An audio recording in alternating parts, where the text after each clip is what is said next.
Fachi Béton a décidé. Fachi Béton a décidé.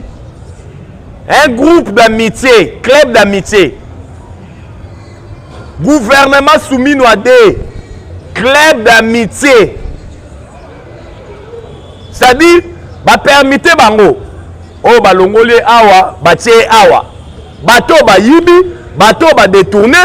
Mais bah zongi kaka na soumis à des. Toko panzalelo teke awawa. Parce que Tshisekedi a trahir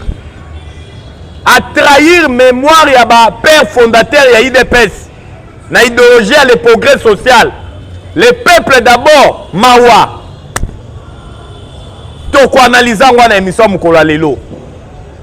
Le M23 baboy konyata makolo na Qatar.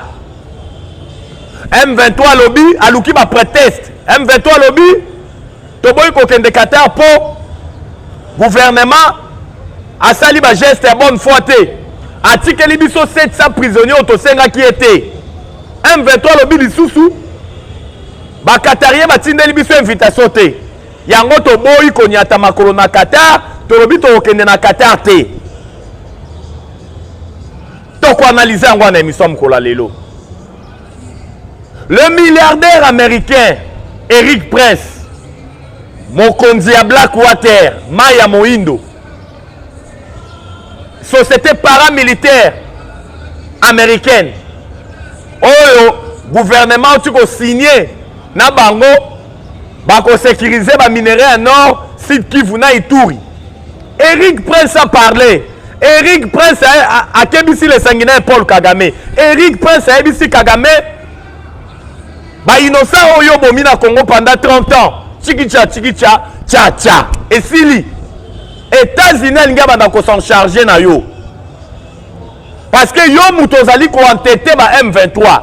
Le M23 c'est une coquille vide. Le M23 bazaba patin, bazaba pakebo, bazaba lilinga pamba. Yo nde moutozali ko entêté bango. Toko analyser ngwa na émission mukolo lelo. Procès Hippolyte Kanambe alias Joseph Kabila. Kabila banda ko signé depuis kala ko abrégé H na K mais to banda ko yeba te zokanda banda ko abrégé on ezalaki nde Hippolyte Kanambe son vrai nom. Ah ba congolais de père et de mère, comment to koza la nini district na niveau yoyo mutu moko a géré mboko pendant 18 ans, il a enterré ce pays.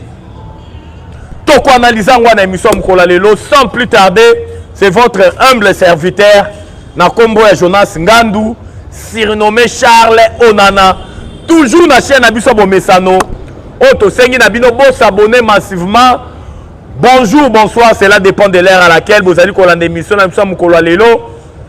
Le milliardaire américain proche du président américain Donald Trump na kombo ya Eric Prince, avec son Blackwater. Blackwater ezali société paramilitaire américaine. On a lingala to bengi yango Maya Moindo. Eric Prince a outi ko mettre le sanguinaire Paul Kagame en garde. Eric Prince a ebisi Kagame Keba na Twitch a outi ko sala lobby. Eric Prince a lobby tout ce qui se passe dans l'Est du Congo. C'est toi Kagame. Yo Kagame yondo bomi ba Congolais de cela 30 ans. Plus de 10 millions de morts. Plus de 500 000 femmes violées. Plus de 110 000 hectares dévastés. C'est toi Kagame. Ba aventure nos osale komi na suka. Parce que biso Amérique to koti likambo ya Congo. Yango na esibino ake non. Tigicha tcha tcha. Eri Prince a mettre Kagame en garde. Alobi ba biso ba américain tozonga lisusu stimate kala mingi te tozo signé na Congo contrat ya partenariat ya vente ya ba minerais stratégique tokoya ko installer ba société na biso avant fin de l'année 2025. Les sociétés américaines viendront s'installer en République démocratique du Congo dans sa partie orientale pour exploiter des minerais stratégiques. les 3T, oh babengaka les 3T, Tental était tungstène. Ba américain ba koya ko exploiter yango na est ya mboka na biso. Ezali bongo dul, lisolo tata mokonzi ekolo Fati Beton abandaki na le président américain le républicain Donald Trump outa 2019. Zamba eko sala était le président américain le républicain Donald Trump azonga lisusu na pouvoir. Po ba eko silisa lisolo na ye na Fati Beton na 2025. Yango bomoni Eric Prince proche à Donald Trump, milliardaire américain, mon conduit société américaine et sécuriser ba minerai à nord, Sud Kivu na Ituri, o ba bengi na kombo ya Blackwater, o tolobi na lingala mai ya moindo. Akebisi Kagame. Alobi kala mingi te, balingi ba s'en charger na les sanguinaires Paul Kagame. Pour muto azali ko pesa le M23 mato imangongi. Ezali les sanguinaires Paul Kagame. Vous savez que le M23 aluki prétexte. M23 le bité. Bande kwa Qatar batindeli bango invitation te. Pour ba ko assister na 6e round. Il y a l'isolo et comme maintenant la signature et accord de paix entre le gouvernement et le M23. Baluki sous deuxième prétexte, balobité. Gouvernement a utilisé un geste à bonne foi. Le gouvernement a tika 700 prisonniers. Mais si le gouvernement a tika 700 prisonniers, le gouvernement congolais lobby a la cas par cas. Et puis a tika 700 prisonniers si seulement si tu signé un accord de paix et puis le gouvernement a tika des prisonniers. Mais les prisonniers M23 de figure emblématique. Le corps là Edouard Mwanga Chuchu. Les Congolais de père de mère, vous partagez mission, vous aimez, vous commentez, tous en a pas ça commentaire na bino parce que émission est le spécial. Tous au panzalelo teke, na gouvernement ya ba corrompu o le bimi. Gouvernement oyo ba kongomani nyonso ba bengi biso partout na mokili. Ba siliki. Mais tous en la première sujet.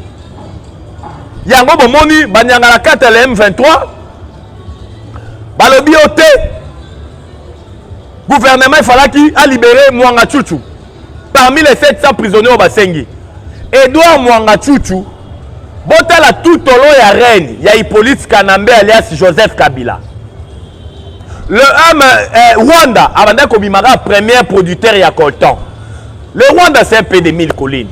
Ba Rwanda bazana na ba minéralité. Rwanda vivant na ba plus budgétaire. Oyo ezali ko constituer 30% du budget naé.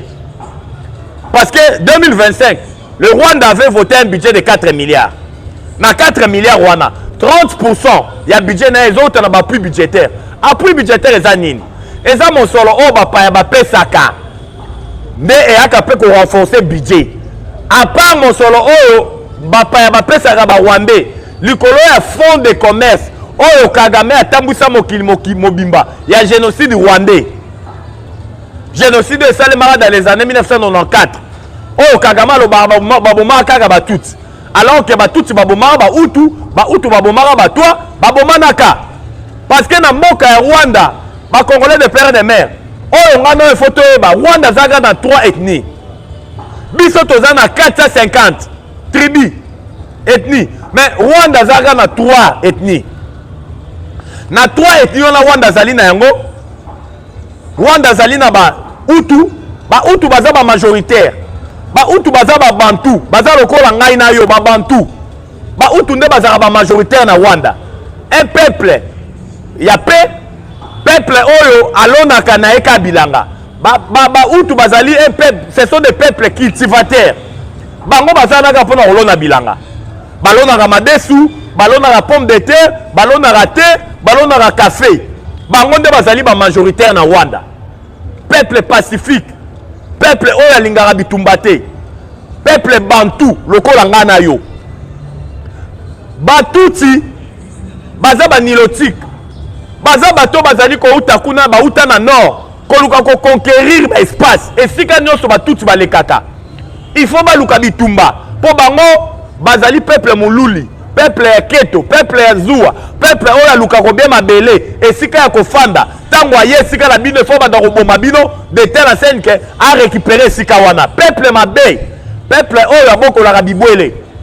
Tout azali peuple oyo aboko la ngombe, amela maziwa makasi abokola ntaba ya bokolobe bibwele po aliaka musuni makasi peuple moko mabe peuple oto bengi peuple tuti yango wazali komona bisika tu batambola ba peuple nomade bauta na nord kobunda koluka ba mabele bake bafandi na Kenya bakititi baye na Rwanda tina ba Ethiopie wana toke maintenant la troisième ethnie ya Rwanda troisième ethnie eza batwa toi bazali peuple pacifique lolenge moko na peuple utu peuple oyo alingaka mbitumba te peuple oyo ye musala na yebe koluka chasse kokende koluka banyama na zamba bibwele kotia mitambu kokanga gibier kokanga mboloko kokanga simbiliki kokanga lapin peuple ya kimia oyo tobengi banani batwa mais peuple oyo tobengi tuti na mokonzi na bango le sanguinaire Paul Kagame wa bomaka Juvenal Abiyarimana na 1994 peuple moko ayokaka te matoi mangongi ya yoka kobe na rapport de force peuple tuti azali peuple azalaka capable soki oye na Rwanda yo mopaya azwi mwasi na ye apesi yo ye alobi madame kende oyeba étranger wana ye na mboka na biso Rwanda ye kosala nini lalaka na ye ndenge olingi sala na ye nyonso olingi mais oyeba ye kosala nini peuple oyo aza capable ya kopesa yo mwasi na ye ka po ayeba oye kosala nini na Rwanda et puis batuti rwandais soki olosali erreur yo bantu olobi obala nilotique tuti rwandais tia yango na mutu na yo ke tango azali na yo na période ya malonga aza na yo mais soki aza na période ya mabe oyo esengiki abota ake koluka liaya na ye ou bien noko na ye azobotisa ye mpo na kogarde race na bango peuple moko mabe na basi na bango banilotique un bantu okende kobalana na nilotique wana ezali kolakisa mino lolenge kani les trois ethnies oyo eza na Rwanda boye balolenge kani baza caractérisé mais oyo eleki na mboka na biso kaka ndenge na lobaki awa tokufi plus de 10 millions de morts plus de 500 000 femmes violées plus de 110 000 hectares dévastés nyonso tu wana na miso ya Hippolyte Kanambe alias Joseph Kabila tata mokonzi ya ekolo ya kala oyo anteraki mboka oyo Fatia azali kobimisa Kongo na libulu oyo Joseph Kabila sali na mboka oyo tolobaka yango na ba émission nyonso ba armée mibale ebundi na ville ya Kisangani quand le pays était occupé l'armée rwandaise l'armée ougandaise babundi na ville ya Kisangani la guerre de 6 jours pendant 6 jours babomi plus de 2000 Congolais ils ont utilisé des armes lourdes l'artillerie lourde en plein centre-ville mais tout le monde sous Hippolyte Kanambe alias Joseph Kabila il fallait qu'il funda armée ougandaise na armée rwandaise pour babundara les deux armées étrangères au bayaka kowele la bakare minier na en plein centre-ville ya Kisangani mais Hippolyte Kanambe alias Joseph Kabila afunda kaka Uganda na cour internationale ya justice afunda na kaka Uganda pourquoi afunda Rwanda te même la cour internationale ya justice oyo bafunda kaka Uganda mais mindele batuna mais babundaki bango bale na Rwanda zali wapi pourquoi ka bofundi Uganda tout ça ça prouve en suffisance que Hippolyte Kanambe alias Joseph Kabila atikala kozala jamais congolais c'est un sujet rwandais raison pour laquelle il n'a pas voulu kofunda ba rwandais c'est un sujet rwandais c'est ça la vraie information c'est ça la vérité yango bomoni lolenge kani mosolo lelo bozali kofunda que Constant Mutamba détourné il faut même par origine na ngot eza mbongo yo tangu tofundi Uganda abandi ko cour internationale ya justice akatele Uganda futa biso 325 millions de dollars na 325 millions wana ndeto eko créer Frivao mosolo yo établissement batiaki pona ko indemniser ba victime ya guerre de 6 jours oya bandeko na biso bakufa na Kisangani yango moni bazwaki initiative batonga prison balobi ke o Constant Mutamba détourné Non, Constant n'a pas détourné. Constant Moutambaza innocent, c'est un complot, c'est un cabale politique. On veut incarcérer Constant Moutamba dans la prison centrale à Makala. C'est ça leur objectif. Les Congolais de père et de mère, vous partagez, vous commentez, vous aimez, vous likez. Tout panzana nous teke. Je viens, il y a de cela 2 jours, d'échanger avec un magistrat. Dans le dossier Constant Moutamba. Dans le magistrat, mais dossier Constant Moutamba, ça vide. Moutamba, ça innocent. Boni vouloir toujours kokanga Moutamba. Dans le dossier, on va Congomani, non, sur mon vide. Les magistrats en question me dira ceci. Moutamba Mata, Akita, Arolia Vungule, dans la prison centrale à Makala. C'est ça la réponse que les magistrats en question m'a donné. Donc, sort ya Moutamba pour la bango déjà scellé. Oyo tout est koleka. Na cour ya cassation, le 21, c'est du poudre rosé. Sort ya Moutamba déjà scellé. Pour la bango Moutamba faut que Arolia Vungule. Raison pour laquelle j'en profite pour interpeller le magistrat suprême Congomani Yambo Fachi Béton. Le dossier Constant Moutamba est vide. La société Zio Construction, au Balobi Moutamba, pesa qui bango marché de gré à gré. Société wana ezali coexister. Bolandaki Malobaya, DG à guichet unique pour la création des entreprises. Alors Zio Construction existe. C'est une société qui a été créée en 2024. Azana des associés. Na des associés on azana bango, ba des associés on so, basi ba seda ba par na bango. Bolandi lisusu nani bandeko na biso kisangani. O ba yaki koloba ete ba terrain o faki ba tonga prison na ezali. Na 11 km ya Chopwe. Délégation gouvernement conduite par expert et ministère de la justice, ba yaki na kisangani à 2 reprises. Pour la hôtel et sika nini o ba tonga terrain. Mais Bolanda qui firmait Vondé, awa procureur près de la cour de cassation Kolobaete, Moutamba n'a pas même terrain. Oh, il faut battre en prison. Nyoso wana lukuta na lukuta. Moutamba a été trahi par Congolais de père et de mère. Moutamba a été trahi, même dans le cadre du gouvernement. Oh, ils allaient kokamba me pa ya Madame Judith Toulouka Souminwa. Oh, bah surnommé Mikolo et pas ba Congolais de père et de mère, Kalaba la sorcière. Madame Judith Toulouka Souminwa. Kalaba la sorcière. Boebi, dessin animé à Kerikou. Kerikou n'est pas grand, mais il est vaillant. Kerikou est petit, mais il est vaillant. Madame Judith Toulouka Soumine, va bengue combo ya Kalaba la sorcière. Kalaba la sorcière. Ba bengue si na cour ya cassation boy koya. Alobi pour des raisons d'état na koyate. Firmé fondé. Kerikou méchant. Kerikou méchant, procureur près de la cour de cassation. Tomoni, toke même dans le gouvernement. Soumi Noadé, ah, bah, Congolais de père et de mère. Fachi, tu nous as trahis. Fachi, tu nous as déçus. Fachi, on l'a dit, bisoke. On a réduit le nombre. Il y a un ministère. Pour lutter contre un train de vie à l'institution. Mais, gouvernement soumis à 1. Et ça là qui n'a 54 ministres. Gouvernement soumis à 2. 53. Donc, bolongo ni kaka ministère moko.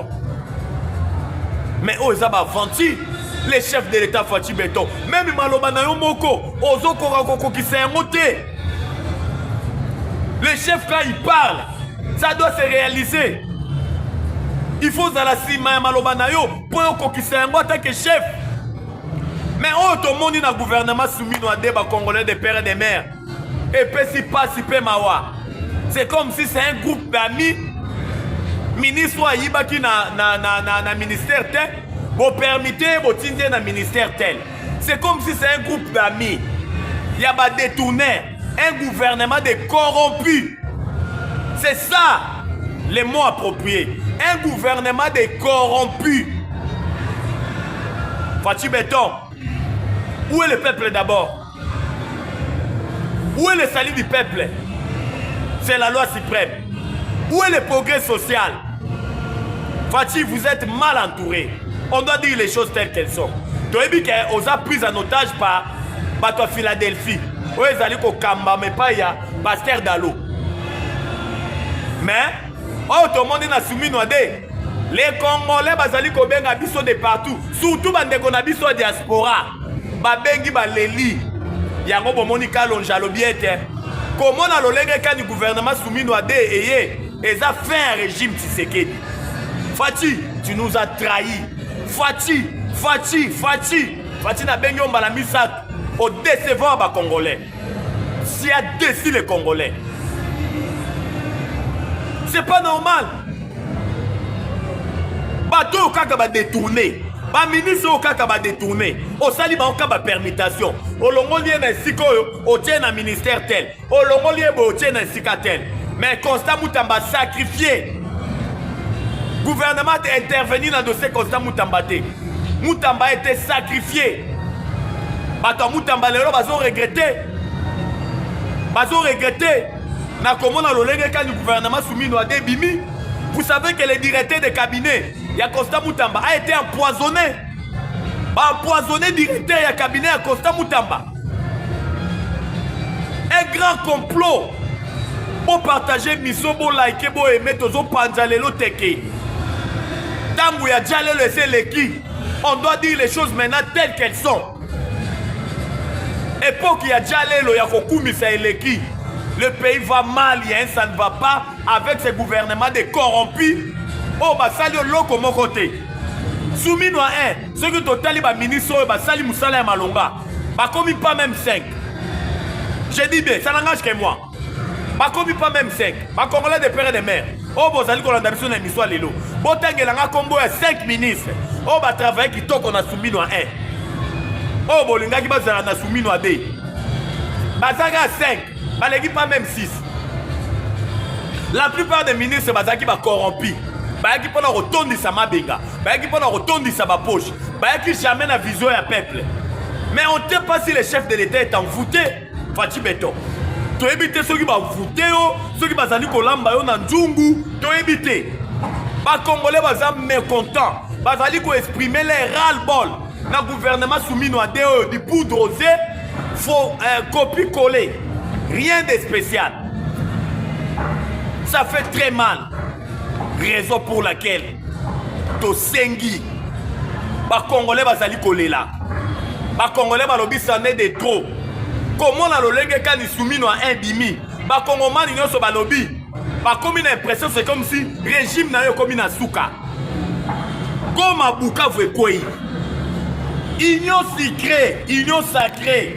Oh, les alliés ko kamba mais pas ba Luaka ningi king di Vital Kamerhe. Mutu alobaki azate. Bango nyonso bouche be. Ba eba ke nanga royati na ville ya Kinshasa. Ba ko taquer jamais Corneille nanga. Mais Zamba contredire bango. Ba américain ba s'imposer. Mais pas si peu mawa. Kaka bato ba lobaki te. Bato ba sala ke lo côté. Aurait conduit même bato dans le gouvernement. Club d'amis, c'est ça le vrai nom. L'union sacrée, c'est un club d'amis. Gouvernement soumis à des club d'amis. Vous espérez le comme alongate, dans le gouvernement.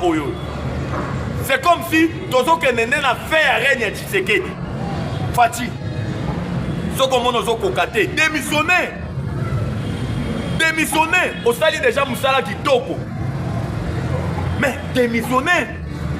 Parce que au décevant les Congolais, le pays est pris en otage. Et ça ne va pas, la vie est devenue chère. Tous ont senti qu'ils vont continuer à ôter. C'est ça la vraie information. La Bible nous dit toute autorité vient de Dieu. Oui. Tolobaka yamona ba mission nyonso ozalaka na mandaté, ozalaka na mission. Mais comment na lolenge kano sali makambo ya soumino ande, to comprendre que otenaka parole te. Yo talaka nde ba intérêt mesquin, ya club na mi, ya bato baza zinga na yo, na ba ministre corrompu, ce gouvernement ya bato baza corrompu. Oh ba ye ko yibaka mbongo. Population zo souffrir, ya malonge zate de détournement. Ça fait très mal. Yango doit être interpellé. Ça ne va pas. Le pays va très mal. On rappelle, on a prophétie à Mohamed Sanogo, un prophète ivoirien, qui est dans Côte d'Ivoire. Na début année, Mohamed Sanogo a prophétisé pour na yo Fachi Béton. Kolobaete, Zambazali Kolaksangai, l'insecte qui ronge l'haricot se trouve toujours dans l'haricot. Na lingala tolobaka nyamaliaka l'idée sozalaka na l'idée. Par là Mohamed Sanogo ngai saonin, keba na entourage na yo. Vous êtes mal entouré les chefs de l'État, Fachi Béton. Les prophètes de la nation de Niles, aleki na baitando eke Kolobaete, na moni Facha ko umela na pouvoir. Mais Zambazola Kisangai, entourage na ezali malamu te. Et azali na entourage ya mabe. Yango